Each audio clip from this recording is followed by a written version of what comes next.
नमस्कार मंडळी, गाजराचा हलवा बनवूया। गाजर घेतलेले आहे, स्वच्छ धुवून घेऊया, किसून घेऊया।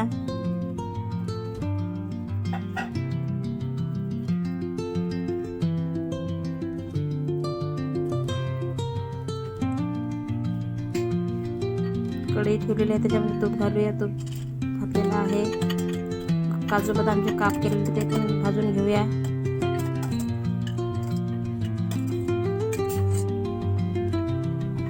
तूप घालूया, किसलेले गाजर घालूया।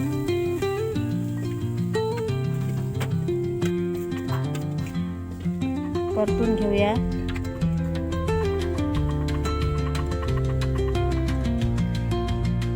आता आपण दूध घालूया।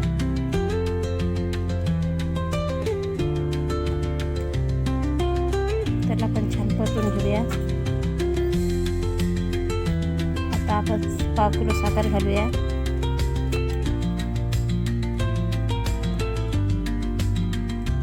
आपला हलवा तयार झालेला आहे। मी इलायची पावडर घातलेला आहे आणि काजू बदामचे काप केलेले आहे ते पण घातलेले आहे।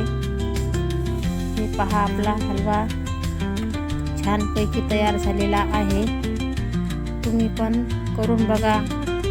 आवडल्यास लाईक करा, सबस्क्राईब करा।